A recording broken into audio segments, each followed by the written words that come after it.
प्रभु यीशु मसीह के मधुर और मीठे नाम से आप सभी को जय मसीह की। आज परमेश्वर के वचन में आप सभी का स्वागत है। परमेश्वर पिता आज अपने वचनों के द्वारा आप सभी को बहुत आयत से आशीष को दे। पिता परमेश्वर आज अपने वचनों के द्वारा आपसे बोले और बातचीत करे।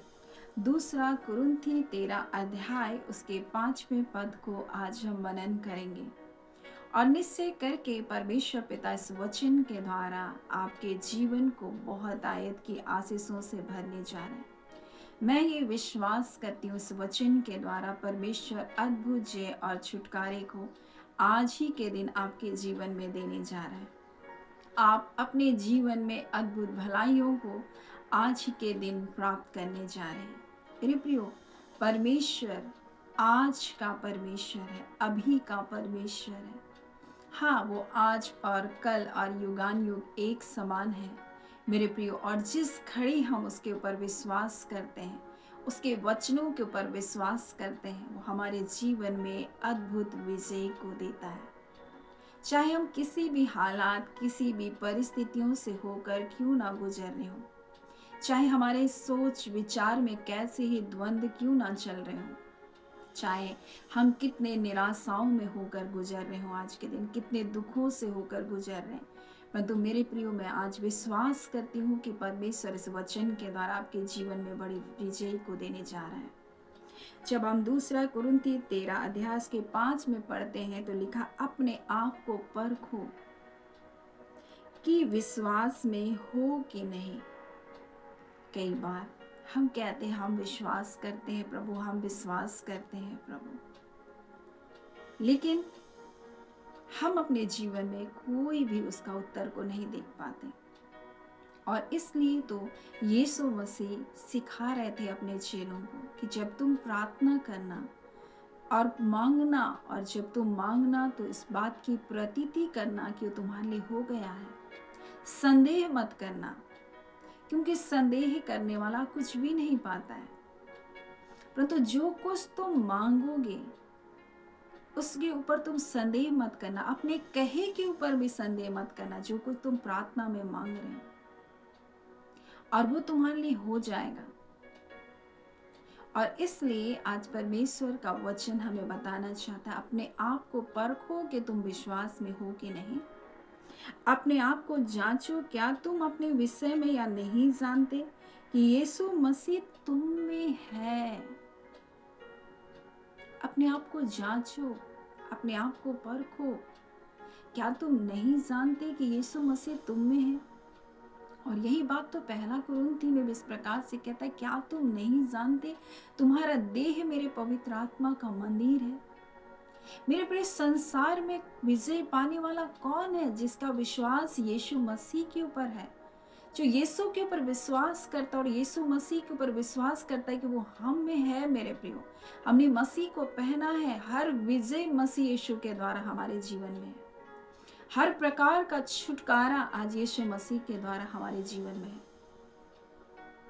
हमारा विश्वास मसीह के ऊपर होना चाहिए और उसके किए हुए कार्य के ऊपर होना चाहिए, ना कि आपके कार्य के ऊपर, आपके बलिदानों के ऊपर, आपके सेक्रीफाइस के ऊपर, परंतु यीशु मसीह के बलिदान के ऊपर, उसके कुर्बानी के ऊपर, उसके बलिदान के ऊपर हमारा विश्वास होना चाहिए कि उसने हमारे लिए अपने आप को दे दिया और मसीह यीशु के द्वारा हमने जय और छुटकारे को पाया।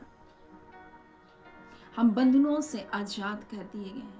बीमारियों के ऊपर, हर प्रकार के संसार में जितने भी प्रकार के बंधन बंधवाए कार्य करते हैं, चाहे वो देखी हो या अनदेखी, सभी नाम के ऊपर यीशु का नाम है।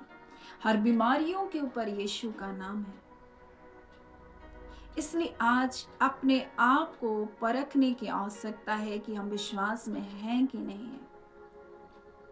कई बार हम कहते हैं हम विश्वास करते हैं, हम विश्वास करते हैं, परंतु हम प्रार्थना घंटों घंटा करते हैं और हमें ये प्रतीति तक नहीं होता है कि हमने जो मांगा है वो हमको मिल गया है।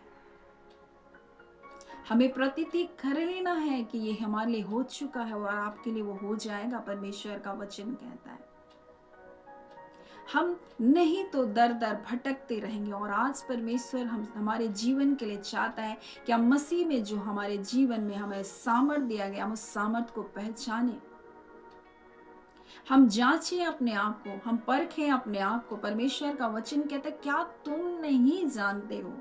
यहाँ लिखा है, क्या तुम अपने विषय में या नहीं जानते हो कि यीशु मसीह तुम में है?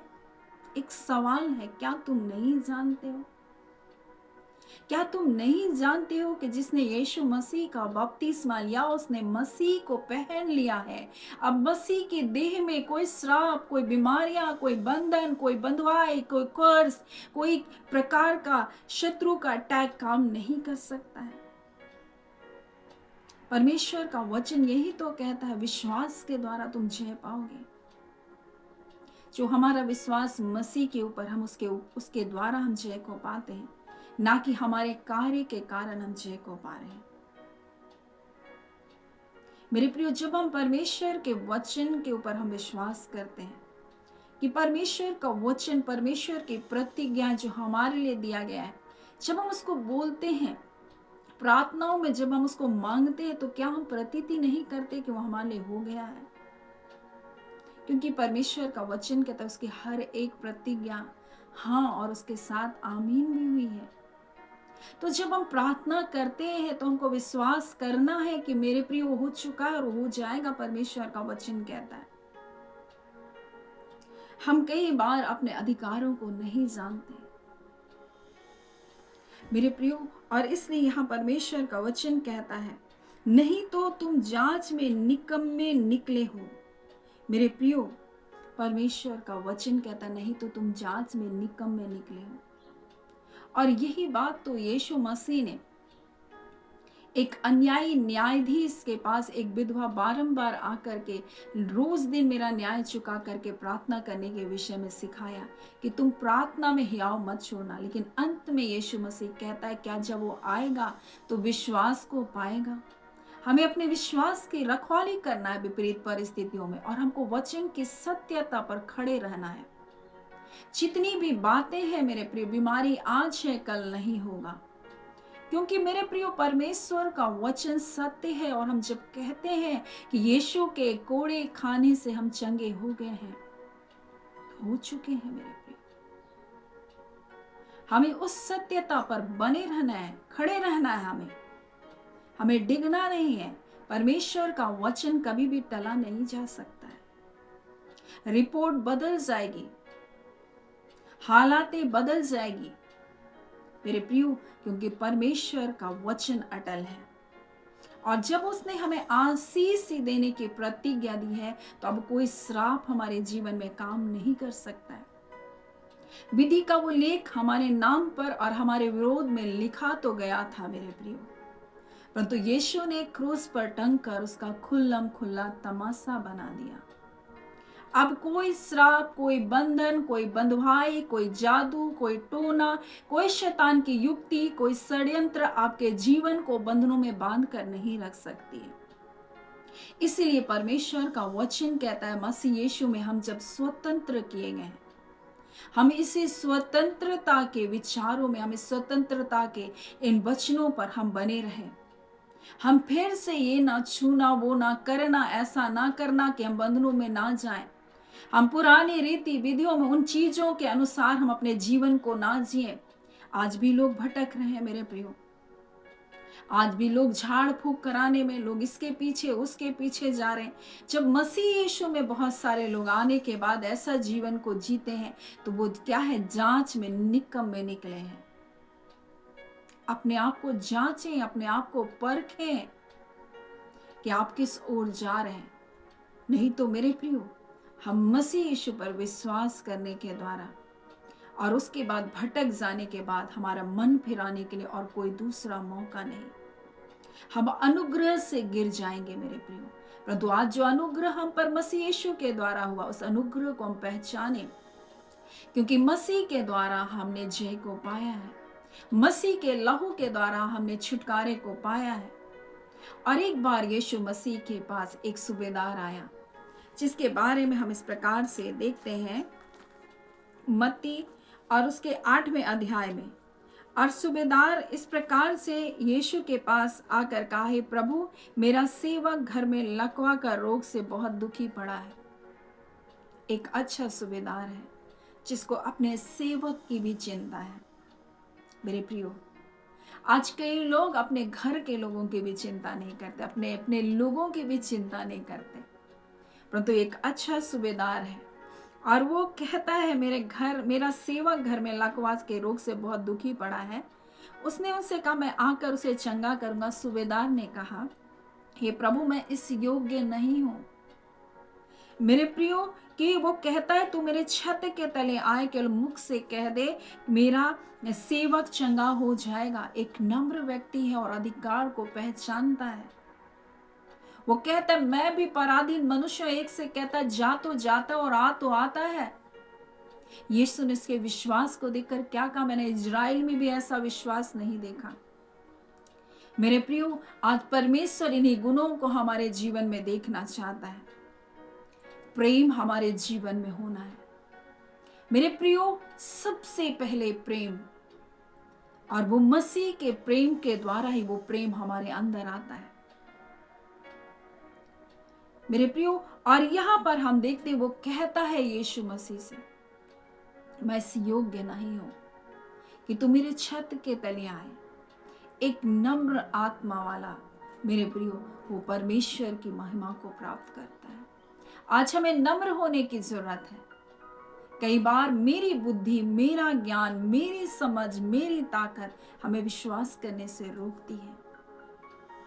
घमंड, बुराइयां, नफरत हमें परमेश्वर के कार्य को हमारे जीवन में होने से रोकती है। हम जब एक दूसरे से प्रेम करते हैं, मेरे प्रिय, परमेश्वर को भाता है, क्योंकि हमारा परमेश्वर प्रेमी परमेश्वर है और वो यही तो हमारे जीवन से चाहता है। कई बार हमारे जीवन में हमारी चंगाई, हमारा छुटकारा, हमारी भलाई के आड़े क्या आता है? नफरत, बुराइयां, मेरे प्रियो। और इसीलिए जब हम इसी दूसरे कुरिन्ती 3 अध्याय को जब पढ़ रहे हैं तो इस प्रकार से लिखा है कि नहीं तो तुम जांच में निकम्मे निकले, पर मेरी आशा है तुम जान लो हम निकम्मे नहीं। हम अपने परमेश्वर से प्रार्थना करते हैं कि तुम कोई बुराई ना करो, इसलिए नहीं कि हम खरे दिख पड़े, पर इसलिए कि तुम भलाई करो, चाहे हम निकम्मे ही ठहरे, क्योंकि हम सत्य के विरोध में कुछ भी नहीं कर सकते। मेरे प्रियो, और हमारा प्रभु यीशु मसीह कहता, मैं ही मार्ग हूं, मैं ही सत्य हूं, और हम सत्य के विरोध में कुछ भी नहीं कर सकते। मसीह है मेरे प्रियो, और मसीह का प्रेम हमारे जीवन में होना है। हमें नम्र होना है, और जब हम अपनी ताकत, अपनी बुद्धि, अपने ज्ञान, अपने समझ के ऊपर भरोसा रखते हैं, मेरे प्रिय, वहां हम क्या करते हैं? हम पछाड़ खाते हैं।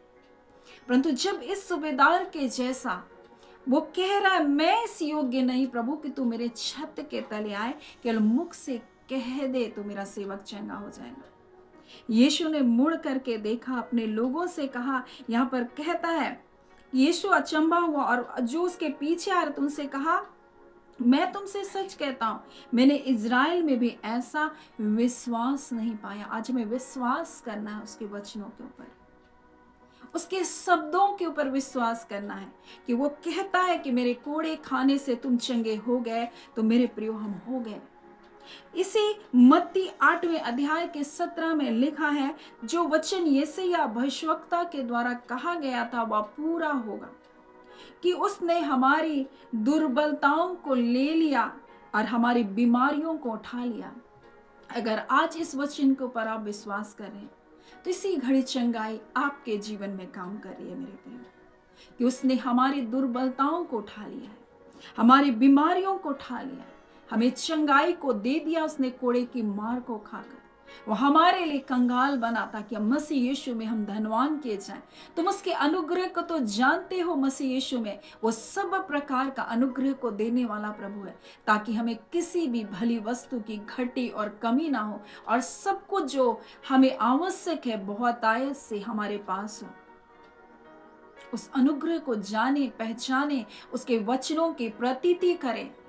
मेरे प्रियो, आज हम वचन को ना जानकर, परमेश्वर के ऊपर विश्वास ना करके, उसके पुत्र के ऊपर विश्वास ना करके, ये ना जान करके कि मसीह हम में हम भटकते रहेंगे जीवन भर। परंतु जिस घड़ी आप इस सत्यता को जानेंगे कि मसीह हम में है और जो कुछ हम बोलेंगे प्रार्थना में वो हमारे लिए होगा, तो ये हमारे लिए हो जाएगा। हम जब विश्वास करते हैं, जब प्रार्थना में मांग करके प्रभु ये हो चुका है, तो हमारे लिए हो जाएगा। आज परमेश्वर यही वचन आज अपने लोगों को देना चाहता है, ताकि वो अपने जीवन में विश्वास में मजबूत हो और अपने विश्वास की आप रखवाली करें। क्योंकि इस विश्वास को छीनने के लिए शत्रु कई प्रकार के बातों को हमारे चारों लेकर आएगा। परंतु जब आप वचन की सत्यता में आप बने रहेंगे, आप उसे थाम कर रखेंगे, वो हालात, वो परिस्थिति कब आपके जीवन से हट जाएगी आपको पता भी नहीं चलेगा। सो इस वचन के द्वारा परमेश्वर पिता आप सभी के जीवन को बहुत ऐसे आशीष को दे। आमीन। आइए हम प्रार्थना करें। धन्यवाद देते हैं जीवते सच्चे सामर्थी पिता, प्रभु यीशु के नाम से अब आपके पास आते हैं। हम आपका धन्यवाद करते हैं पिता परमेश्वर, उस अनुग्रह के सिंहासन के पास आने का हम सबको हियाव दिया प्रभु, ताकि आपके बेटे यीशु में होकर हम आ सकें। और हम जानते हैं पिता, जब हम आपके पास आते हैं प्रभु, हाँ पिता परमेश्वर, आप परमेश्वर अपने बच्चों को कभी भी खाली हाथ नहीं लौटाते। जिन्होंने आपकी ओर दृष्टि किया मेरे पिता, उनके मुख को आपने कभी काला होने नहीं दिया। हो सकता है परमेश्वर आज ये लज्जित है अपने जीवन में, हो सकता है आज ये छोड़े गए हैं अपने जीवन में, हो सकता है इनका हृदय टूटा है, आज ये शोकित है परमेश्वर, ये छोड़ दिए गए हैं परमेश्वर पिता, ये अकेलेपन से होकर गुजर रहे हैं परमेश्वर पिता, ये निराशाओं से होकर गुजर रहे हैं पिता। परंतु खुदावन जब आपके पास आए हैं पिता, हम ये विश्वास किए हैं पिता परमेश्वर के आज और इसी घड़ी प्रभु आप इनके जीवन को, इनके दुखों को, इनके शोक को आप आनंद में बदल रहे हैं। रिखांदोरियाबा, यीशु के नाम से इनका दुख प्रभु आनंद में बदल जाए। इसी घड़ी प्रभु इनका शोक प्रभु जी आनंद में बदल जाए परमेश्वर पिता। और प्रभु जी ये आपकी जय जयकार करने वाले हो सके आज के दिन प्रभु, आज ही वो दिन है प्रभु, आपका वचन कहता है प्रभु जी वो उद्धार का दिन है प्रभु, आज ही वो दिन है प्रभु जो छुटकारे का दिन है। और आज और इसी घड़ी प्रभु आपके लोगों के लिए हम जय की घोषणा करते हैं, उन विपरीत हालातों के ऊपर जय पाने के लिए, उन निराशाओं के ऊपर जय पाने के लिए, उन बीमारियों के ऊपर जय पाने के लिए, उन निर्बलताओं के ऊपर जय पाने के लिए, उन बीमारियों के ऊपर जय पाने के लिए। क्योंकि आपका वचन कहता है यीशु मसीह आप स्वयं ही हमारी दुर्बलताओं को, हमारी बीमारियों को अपने ऊपर आपने उठा लिया, आपके कोड़े खाने से चंगे कर दिए गए। हाँ यीशु मसीह आप इस संसार में आए ताकि हमें उस अनुग्रह को दे, जो अनुग्रह हमें सब प्रकार की भलाइयों से तृप्त करता है। हाँ पिता, और वो हर एक भलाइयों से तृप्त हो, कोई कर्ज इनके जीवन का भाग नहीं है प्रभु, कोई श्राप इनके जीवन का भाग नहीं है, कोई बीमारियां इनके जीवन का भाग नहीं, कोई अकेलापन इनके जीवन का भाग नहीं है। जिनका विवाह नहीं हुआ हम उनके लिए आज प्रार्थना करते हैं खुदा। प्यारे पिता, आपने कहा मनुष्य का अकेला रहना अच्छा नहीं है। और प्रभु हर वो बंधन टूट जाए जो उनके विवाह में रुकावटें हैं, हर वो अंधकार की शक्तियां इनके जीवनों को जो बांध कर रखी है, सारे बंधन आज ही यीशु के नाम से टूटने पाए। खुदान परमेश्वर चाहे किसी भी उम्र के ये क्यों ना हो, परंतु प्रभु इनका विवाह होने जा रहा है, इनका अच्छा विवाह जो आपके द्वारा नियुक्त विवाह परमेश्वर के जीवन में होने जा रहा है। एक बेस्ट विवाह को प्रभु आप इनके लाइफ में लेकर आ रहे हैं प्रभु जी, आपका धन्यवाद। एक अच्छा जीवन साथी अपने बेटे अपने बेटियों को आप देने जा रहे प्रभु, आपका धन्यवाद। खुदान परमेश्वर वो सोच रहे परमेश्वर क्या इस उम्र में भी मेरे साथ कुछ हो सकता है। अच्छा निश्चय आप हर उम्र के लिए जो प्रभु इस विवाह के अभी अभी विवाह के योग्य हुए हैं या बहुत वर्ष हो गया और विवाह नहीं हुआ, उनके लिए भी आप ये कह रहे हैं पिता, आप ऐसा कर रहे हैं पिता, आपका धन्यवाद देते हैं। खुदान परमेश्वर आप एक बड़ी विजय को दे रहे हैं पिता, आपका धन्यवाद। और आज के दिन आप उनके शोक को प्रभु आनंद में बदल लिए हैं, आप अद्भुत जय और छुटकारे को दे चुके हैं प्रभु, धन्यवाद। हमने विश्वास किया है प्रभु, हमने प्रतीति किया है प्रभु जी, और ये हो चुका है प्रभु, हम इसके लिए धन्यवाद देते हैं। धन्यवाद के साथ प्रार्थना यीशु के नाम से हम मांगते हैं, दया सुन अनुग्रह से ग्रहण कर लीजिए। आमीन। परमेश्वर पिता आप सभी को बहुत ऐसे आशीष को दे। आमीन।